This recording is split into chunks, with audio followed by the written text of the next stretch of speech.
Welcome to Hell, the podcast for sinners. Hello, welcome to Hell, the podcast for sinners.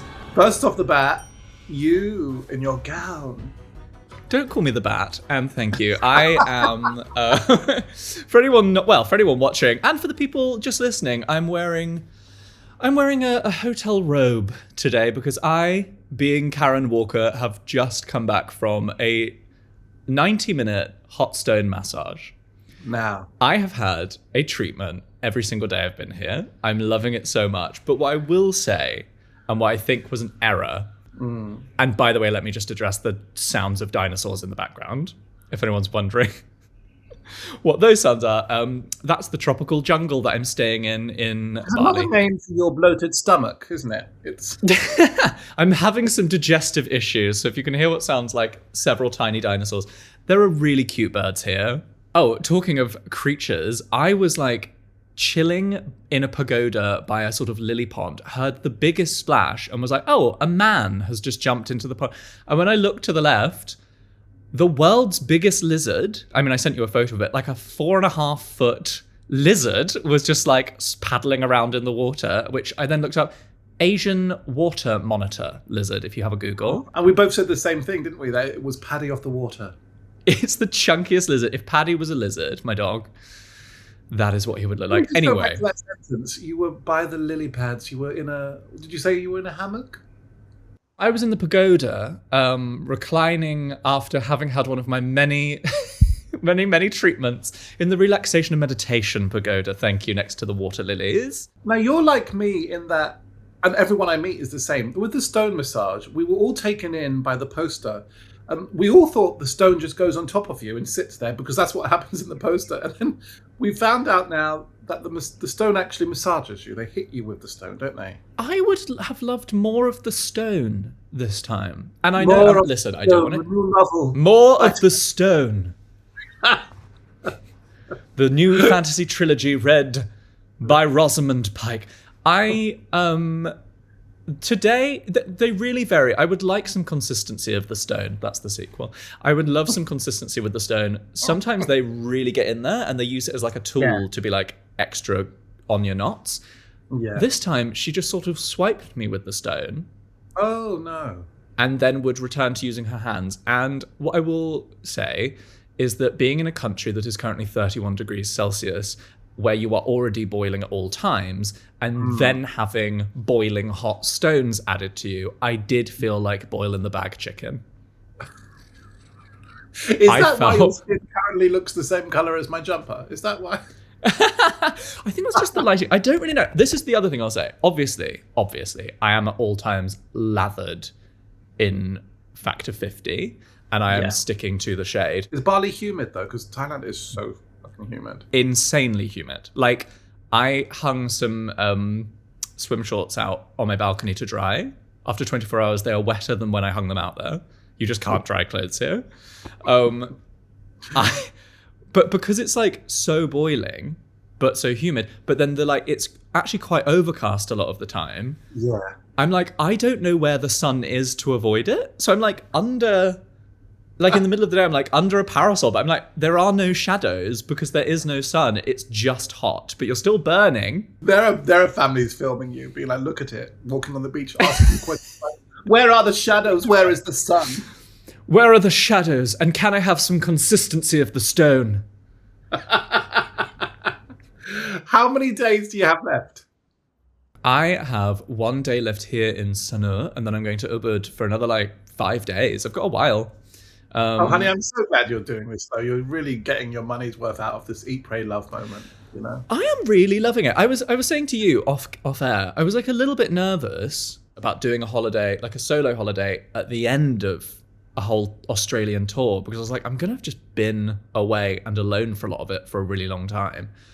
I'm really loving it. You said in one of your 89 20-minute voice notes about you just would have no one to talk to. I think you said that. No, you have been living it. You've been like the poster girl of on a journey looking into thyself. You have been that woman. Because at any moment, I'm also expecting international icon taken by saltwater crocodile. So where are you at with that? Thank you for asking me about that. I am, well, as you know, as we discussed, I didn't have time to get rabies vaccines before I left, so I'm staying away from every animal, much as I obviously want to pet every single beach dog. I am avoiding anywhere where a Komodo dragon may be laying. Oh, that's a shame. You won't be going to the local gay bar then, no? Oh my God, what I will, because I'm in Sanur, I was sold the place in Bali as where a lot of the wealthy retirees go and the pensioners go on their holidays. Yes. And my God, the amount of gay men with the most work you've ever seen in your entire life, maybe that was the monitor list in the water. Maybe that was just a gay. Maybe.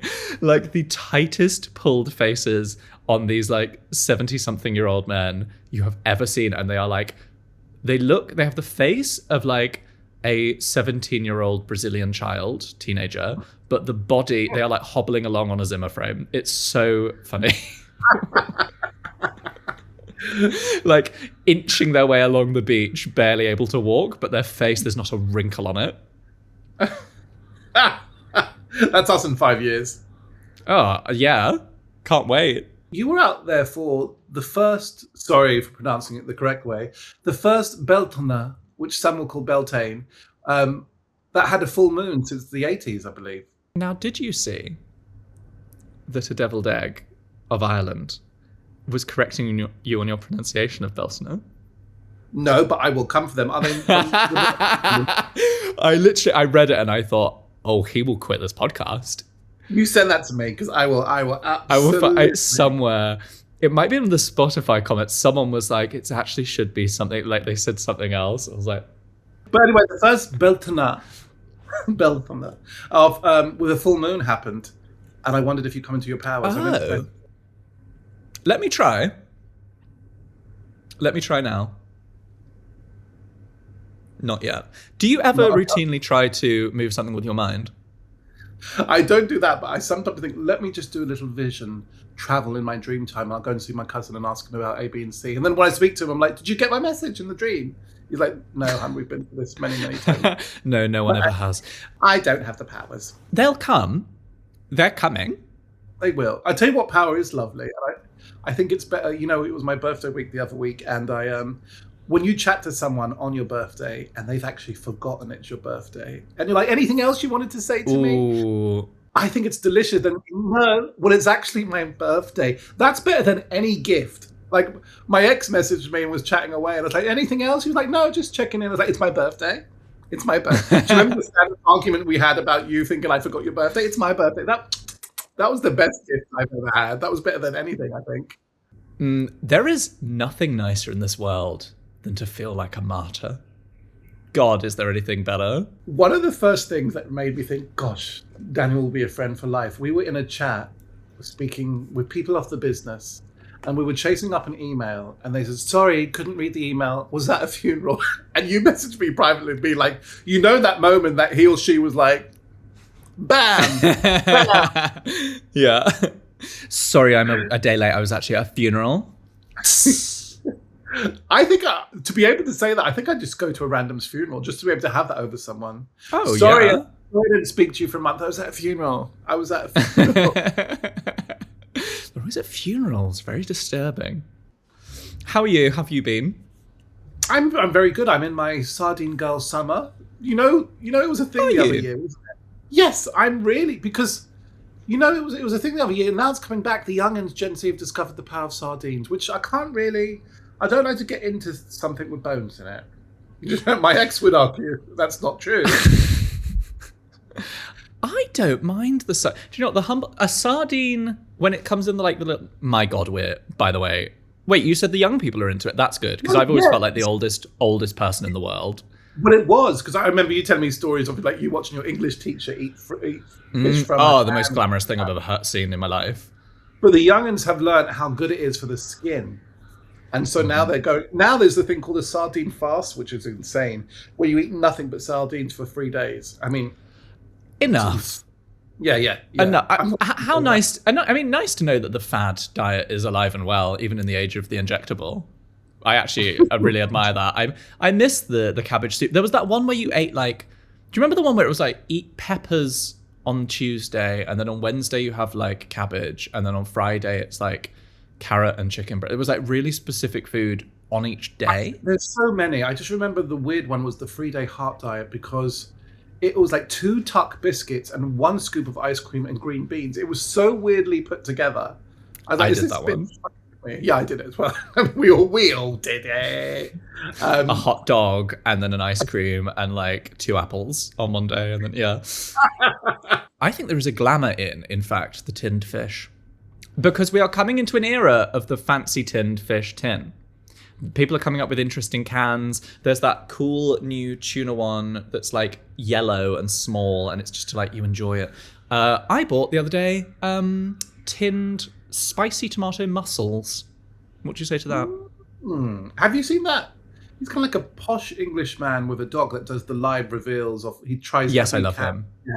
His voice is so great, isn't it? Some of the things he can just put in his mouth though are petrifying. He's like Terrifying. aged fermented oysters. I'm like, oh my god, I'd need to work up to before eating that. Yeah, it'd be like oysters and whale sperm with like 1 herb. Disgusting. However, have you seen that was a trend for a bit. The thing where you get, I think it was sardines even. They open the tin, the oil is on top. You put a piece of kitchen roll on top, and you set fire to it. Oh yes, I did see that. Yeah. The oil acts as like a fuel for it, and it basically like gives you a nice charred barbecue-y top of the fish. I'm into it. I've been refining lately because you know that my policy on my vegetarian/pescatarianism is actually only has to make sense to me. Is my policy on that? I've got to learn that. Yeah. And I've previously said my absolute red line in the sand, and it is a red line and it's also in the sand, is no mammals. And people are like, well, but I have occasionally ventured into bird territory, but never a duck because they're too cute. But I have eaten a chicken once or twice. But now I'm sort of back to being like, well, maybe it's fish. And I was thinking today, and I think my policy is nothing capable of love. I won't eat anything capable of feeling the emotion of love. So that's not true though, because based on some of your exes, that's just not. Well, well, no, because I don't think they're capable of love, and so I can eat them. Oh yeah, you did. And I did. So, like, I will eat a crocodile with glee, by the way, and I have, and I'll do it again. I would eat prawns, bugs, some types of fish, and sometimes I waver on the chicken because I don't know if they're capable. I do think they're capable of love, and I am trying to stop eating chicken. Anyway, I can eat avoidant people with an avoidant attachment style. What about that cat that got into the chicken's coop to give birth, and the other chickens like looked after the kittens? That's cute. And I did see a video of a mother chicken raising its wing to protect its chick from the rain, which is cute. Literally this morning, a fox got in and ate all of my parents' chickens. Oh my god! From the cottage. That's sad. Got in, killed them all. Didn't eat a one actually. Just did a murder spree. It's on a diet injection. It's hungry in the head, but not in the soul. Yeah, it went in. It was like all this food noise, but I couldn't eat a bite. My last thing on Sardine Girl Summer is in places like Portugal, like where the canned fish has always been held in high regard. There are canned fish restaurants. There are canned fish museums. They were ahead of the time. I mean, they've made a lot of the canned fish out there, but it's insane, and they get really into the art and stuff. Yeah, I think that might be where the fancy Waitrose one that's like yellow. Yeah. I feel like that might be Portuguese. Yeah, I'm into it. I am so up for Sardine Girl Summer. Thank you. I've also been hitting up some podcasts. I'm doing The Truth in My Opinion with Cody Dalla. Is that how you say his name? Dalla. And so I was listening for research, listening to your episode. He's lovely. He lives in the same part of London as me. We're going for a coffee soon. A lovely boy. You will have a fun time. You're getting on very too well, some have said, for my liking. It's like, I want to come in between two. So I'm going to be doing that podcast, and I'm doing one called I've Had a Rosé, Let's Talk About Feelings with Sam Lake, where you have to choose a song and a topic, and messaging the producers and telling them where, and the song I chose was Mead, of course, telling them where they can buy Mead in the moment, whilst I come into the studio to talk about Maggie Smith is a moment of my life, because the drink I've chosen is Mead, and it's not readily available everywhere, Daniel. How have you been, honey? Yeah, not bad, thank you. I am obviously enjoying my time. here I did have a in. question for you. You know, my friend when I was in America, she asked me, would I be, if I was to be made a sir or get that honor, would I do it? And I didn't have to think twice before saying no. I love the drama and I love the campness and all of that. I just, as someone of Irish heritage, I just wouldn't buy into that institution and that label. In the same way that if I ever met the royal family, I'd do the Irish thing and keep the hand in the pocket. I can hear my ancestors in my soul. From two separately colonized countries. Yeah, exactly. And also it's what French and Saunders did, and I like to emulate them. I don't know. I would love the pomposity of it. Dame Daniel Fox. I would love to be Dame Commander Daniel Fox. I'd love to be a lord. You get paid for that. You do. You get paid to be a lord. God, the people that really don't need the money as well. Also, when you see their expenses, you're like, what? Yeah. Oh, it's insane. Oh, I'm like, yeah, I'm having a nice time. I do have news. I'm announcing my new book. My new book is out or on pre-sale. That's what we're doing. Yeah, by the way, talking of crocodiles, my book has arrived. They sent it to me in Bali. Look. Yeah, they've like sent it to the hotel in Bali. Fairy Tales for Privileged Children by Daniel Fox. Little Red Riding Hood blows her trust fund and other premium tales. It's very exciting. I mean, I'm gonna have to. As we speak, I'm gonna be like posting about it in Bali. I need to record like a little video of me reading it, which is quite funny because I can read it by like the pool or something. But it is now up for pre-sale. If anyone wants the follow-up to my first bedtime stories for privileged children, it's like I basically like gone through all of the classic fairy tales and just made them like ridiculous and bougie and not really appropriate for children. So. No, they are appropriate for children. You can read them to your rich children.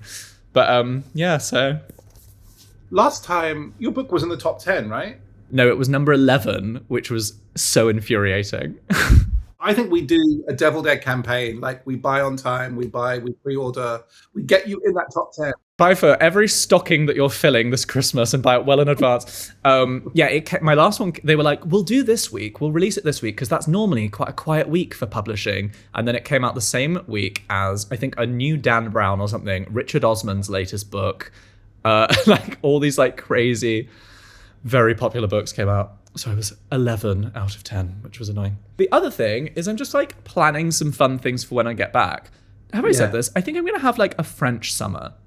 You know how in France they just like don't really work for like 2 months, like the peak of summer. I'm going to do my, I basically get back and have a tour show the very next day, which is going to be insane. And then I've got like a little month of touring. But after that, June and July, I think I'm going to have kind of off. Like, obviously we'll be doing the podcast. I'll have a few bits and bobs of social media stuff, but I think I'm just going to like, it's been a really mental... Yeah, it's been a mental year. I've been like moving house, doing a tour, doing a million other things. And then I've got the tour and Edinburgh and everything, Edinburgh Fringe Festival afterwards. So I'm just like, maybe I'll just take those couple of months to like chill a bit. We've said it before. I mean, two things, I guess. I said the other day the sentence, no, but it's 4 hours there, 4 hours back. It's not a long journey. And they were like, hun, that's a long journey. And I was like, oh my God, comedy has reset my mind. 8 hours it's driving crazy. In a day is technically a long journey. But also, I found myself being so funny in California. And I was like, oh, you need this reset. You need this time off. You really do. It is wild when you have a little bit of a break and you feel yourself being creative and funny again. You're like, oh, that's what rest feels like. But yeah, other than that, I'm good. I've avoided Bali belly so far.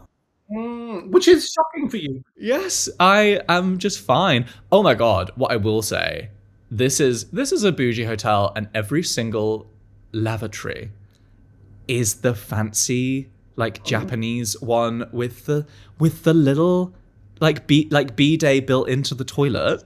So you finish up, it like finds your asshole and like squirts you.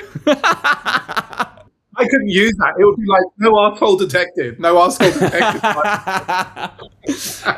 And then I voice noted you the other day because I was like, Dane, as I speak to you, a small hairdryer is drying my ass. It is so luxurious.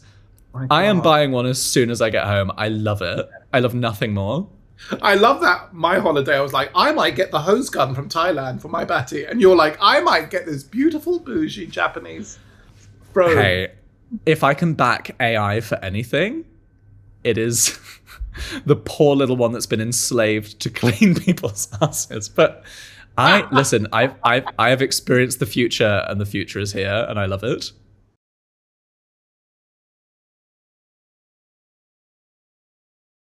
Are you ready to talk about sin? I am, I think. Or did you have anything to say about Wicked for Good or Lena Dunham? Well, you're reading the notes I've made. I mean, the first one is a confession. I've still not watched Wicked for Good. No need. I'll sum it up for you. No need, my love. No need. Isn't that insane? How the reaction to Wicked 1 was so massive, and we all rushed out to see it, and everyone fucking loved it. And then Wicked 2 came out. It was such a flop. I mean, I'm sure it was a financial roaring success, but nobody loved it. Nobody talked about it. Everyone was like, meh. And then I literally, it's been available on every flight I've been on. I haven't even bothered. I'm like, nah, I'm all right. It's funny, isn't it, when it lands and you're like, these people get greedy with wanting 2 episodes of it. 2 episodes? Two episodes. Lena Dunham, I was just going to say, I love her. I'm enjoying the Lena Dunham-essence, the renaissance of Lena Dunham. I think I'm going to read her book. Okay, on that, I didn't love the book. Have you read the book? Yeah, back in the day, yeah. I went for my little HBO girl stage. Sorry I didn't tell you. Wait, what? No, the new book that's come out like last month. Oh, no, a new one. I know she had an autobiography, like, it was one of the biggest advances in history she got for it, like 10 million. But it was, a long time. It was like when girls was at its peak. No, she's on, the reason we're seeing her everywhere is because she's on this like new press tour, Famesick. It's like a memoir, and it's juicy, and yeah, I keep seeing like snippets of it. I'm gonna read it. I think I've read like excerpts and stuff where she's just really openly being like, yeah, I guess I am kind of a nepo baby, and like just all sorts of stuff. But I'm just enjoying her reappearance, and it's also a fascinating example of the power of PR, because she's on the trail, she's doing the press things, and suddenly she's back in all of our lives and like very relevant again. I loved how she came. I think I didn't see it, but she had a sitcom out. Was it last year or the year before? And a few plus size people in it, and they were getting kind of pulled through the papers and rags and fat phobic stuff. And she came for them and stood up for her whole cast, including herself. And I really loved it. She's like, anyone that comes to any of my cast, you come through me and I will fight for them. I really loved it. I'm a big fan. I like her. I might do a girls rewatch. It's been a long time. There's an episode where they went to like, there's a place in New York where they have like, I forget what they're called, but the apartments as they were in back in the 20s. And in one of the episodes of Girls, they go to that museum and visit it, and it's what made me. I copied it, I recreated it when I went to New York. Oh, that's fun. And it's what introduced us to Adam, isn't it? Adam Driver. Yeah. Wait, hasn't he been mild? Are we still into him? I feel like something happened. I never was, but he wasn't I don't like that kind of muted man look. I think he's hot, and I don't like many of the rap boys or the ugly boy summer boys. I don't get it. I never got it. Give it, I got it. Shall we talk about sin?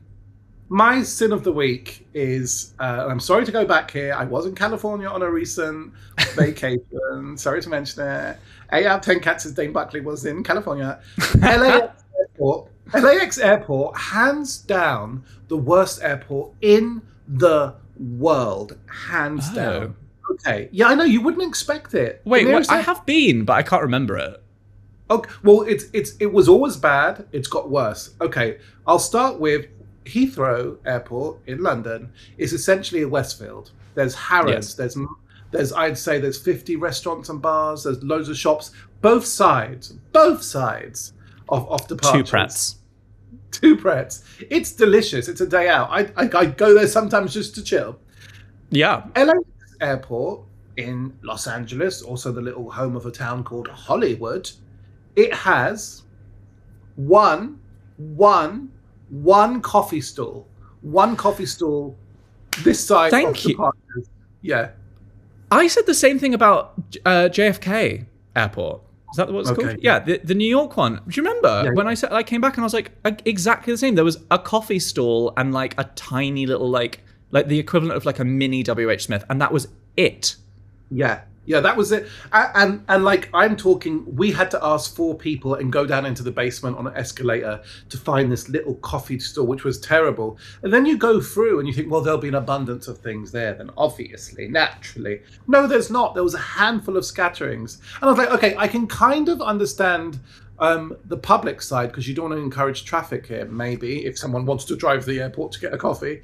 But on the other side, why is it Americans love convenience? Why is it so bad? It baffles me every time. It is the country that practically invented capitalism. It is like the crown jewel of like selling you shit when you don't need it. It's the country where it's like, ask your doctor to try Flenvinestat, pills for women. Like, it's like everything is marketed to you and sold to you and purchasable, and yet you get to the airport and it's one of the worst countries in the world for anything. Like every airport in Australia had like lovely things. Singapore airport's incredible. Every British airport pretty much has. I would say Southampton airport had more options for food and drink than JFK. I would say Connemara Airport, where the man who helps you off the plane and gets your luggage is also the man who checks your passport and does car rentals. That's what we're talking about. I would say that had more. And the thing is, we're not talking about Minnesota. We're talking about Los Angeles. We're talking about Los Angeles. One, and we checked because we had time to kill, one coffee stall, apologetic tiny coffee stall, a coffee car, essentially. It was insane. And like, I thought my friend was exaggerating, because when I was in Heathrow, I was like, oh, I'm just getting on soon. I'm in Harrods getting you some almonds, and then I'm going to look at the sunglass shop. And she was giggling. I was like, no, for real. There's like a whole shopping center here. It's insane. I mean, I will say, opposite to that, Atlanta Airport, shout out, one of the busiest airports in the world. Oh, really? Yeah. I had to stop there for New Orleans. The most beautiful people working there in the world. I was in the chicken shop and I had 3 hours to kill, and we were chatting away. They let me come back and meet the cook on the other side of the counter. I was trying everything. I was obsessed with them. They were obsessed with me. They had options in Atlanta. But LAX, that's my sin of the week. That airport, dead to me. And also, back in the day, security brought me into a room because I had a weapon on me. A fountain pen. A lavender fountain pen was the weapon I had on me. You said this in the last episode. I will never get over it. But in a way, is the pen not the mightiest weapon of all? I was going to say, isn't the word the strongest weapon we have? Exactly. For what could bring down a nation but a lavender-inked story? Well, oh my God. Okay. Did you see King Charles, is that his name, clapping back to Trump and saying, you said we'd be speaking German if it wasn't for you. Well, I might add, you'd be speaking French if it wasn't for us. And I thought, mwah, delicious. So anyway, America, don't hate me. I want to come back. But LAX, you've got work to do. Sort your airports out. I wonder if they're aware that everywhere else we have airports that are like Disneyland. And yet they, the creators of Disneyland, have airports that are like prison. Yeah, prison. And they're all very low, the airports. I'm very confused. What is a sin for me is also something that's hot for me, but I have a real love-hate relationship with it. And it is the culture and the rise of the TikTok music release, which is, in some ways, wonderful. Like, artists have this way now that they can, like, get music out there. They can just, like, come up. More and more and more, all these amazing musicians on TikTok are like, they come up with like a verse chorus, they sing it, it goes viral where people are like, oh my God, this is fucking good. And it's like ways of all these new artists being discovered, like Annabelle Dinder recently did The Hand and went like insanely massive with it, but also like more established, like Beaches, Noah Carr, like all these people are like putting bits out there and people are going, oh my God, I love this one, I hope this one's on the album. But when they get big, like when a song takes off and everyone's like, please give it to us, either you never get it. There are so many songs that I'm in love with that only exist as a verse chorus on a TikTok video, or they tease it and they post it again and again and again and again and again, and you get it genuinely a year and a half later, and you're just sat there like waiting for a song that you've fallen in love with. And by the time it comes, I'm like, I don't love it anymore. I've forgotten who I was heartbroken about when I liked this song. I'm yearning for someone else now. There was one song that did that, but then it went round again and come back. My Mother Said I Have Irish Eyes. Do you know that song? Yeah. And then My Mother Has Said I Have English Hair. And then the whole song come out and I was like, okay, you told us the best bit in the little video is what you did. Yeah, that's the other thing. When they don't manage to pad out the rest of it in as good a way. Yeah. Whereas Annabelle Dinder did do that and made an incredible song, The Hand. But like, there are a lot of these. But I'm sick of waiting for it. It feels agonizing. Like, movies are coming out quicker than these songs. I do love, though, that, like, on the talk, it can just bring in a random B-side from someone that hasn't had a hit in 20 years. I do love that.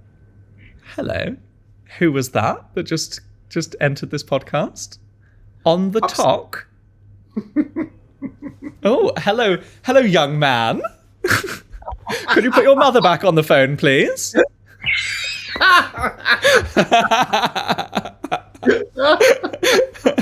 On the talk, how lovely. Yes, I absolutely agree. It's me calling it on the TikTok. On the TikTok.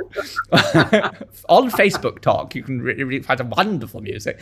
But no, it is lovely, and I do love it. I mean, in the same way for comedy, right? Like arguably this podcast, our careers, like it's so lovely to be able to build it and reach an audience directly, without needing like gatekeeping by a production company or for the musicians or like a TV commissioner for us. That you can just reach people directly, which is great. But at the same time, I'm sick of having to wait for all my songs that I'm falling in love with. I just want them to get them out quicker.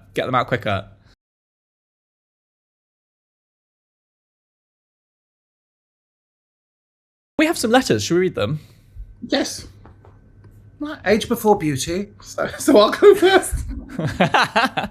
Okay, I'll be mother. Read the first one. We have two letters that are kind of a match, like a set. A matching set has arrived. And should we do a Devil Egg Lonely Hearts column? That's all I'm saying. Well, let's see. Okay. Dear Daniel and Dane, I'm a fairly new listener, but you never fail to make me laugh out loud. I need your infernal advice and unscrupulous insight. Well, you've come to the right place. Last year, my husband of 10 years cheated on me. I, possibly stupidly, forgave him even when he blamed me for his cheating. They do like to do that. Yeah, I know, and we tried to move on. We set out things to do, like going out for dinner, checking in with each other regularly, better communication, etc. But just over 10 months later, he has clearly reverted back to the way he was before. No help around the house, barely communicating, and I suspect hiding things from me, although not necessarily cheating again. So, I am considering ending my marriage. However, part of me is terrified of being single and eventually possibly dating again at the ripe old age of 33. I just don't know if I could do it after being in a relationship for so long. Is being single in your 30s really that bad? Ha! Is there hope for a possibly suddenly single 33-year-old balding Scottish bear?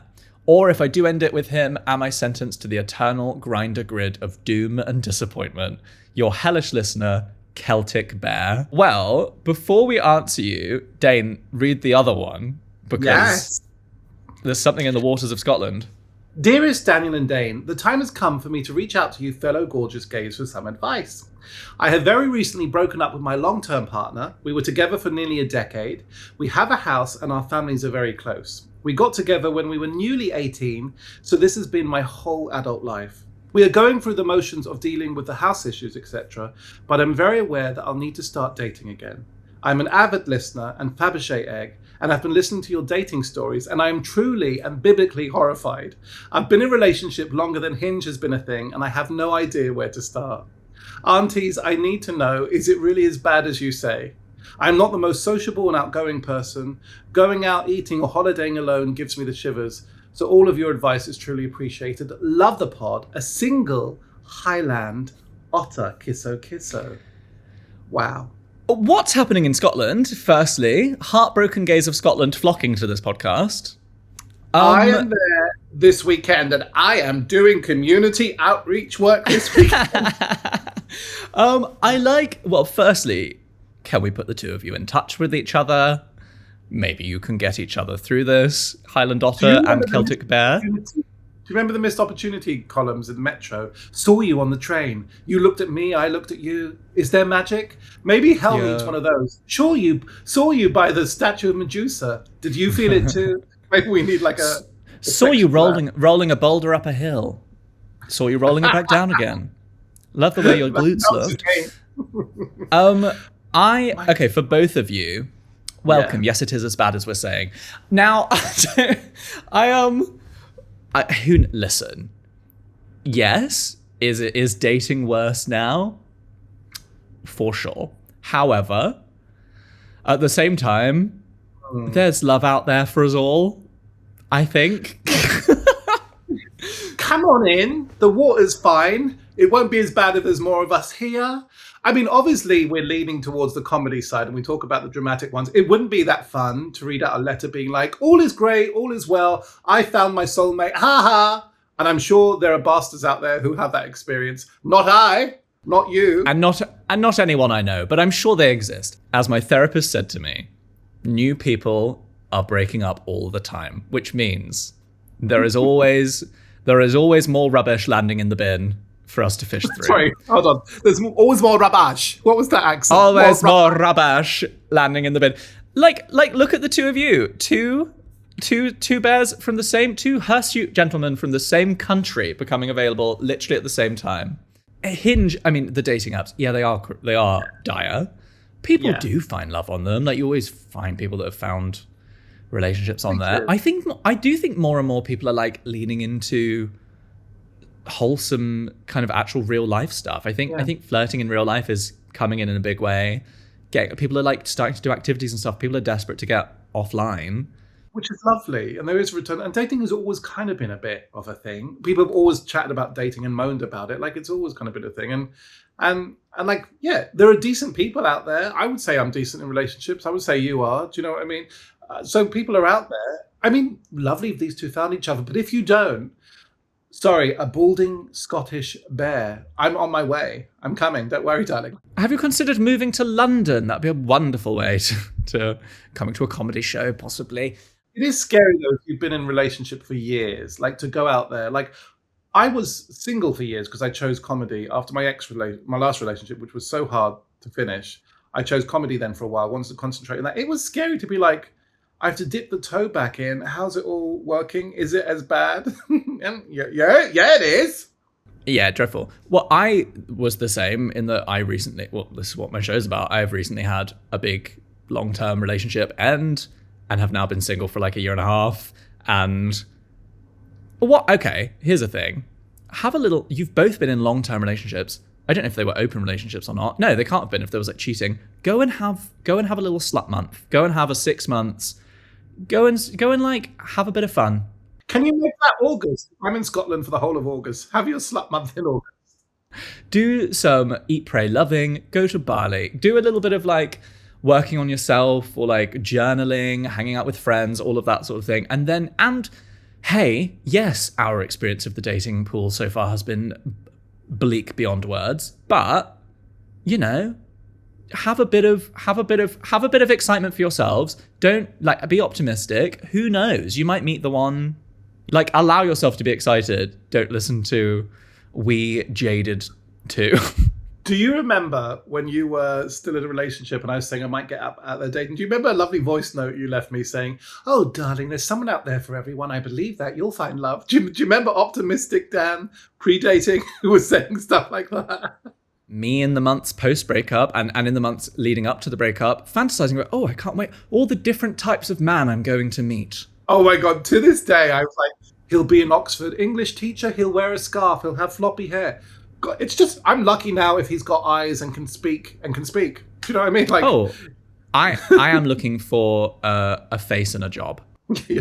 Someone that can answer a question back. I'm like, how marvelous, how rare. Yeah. Oh my gosh.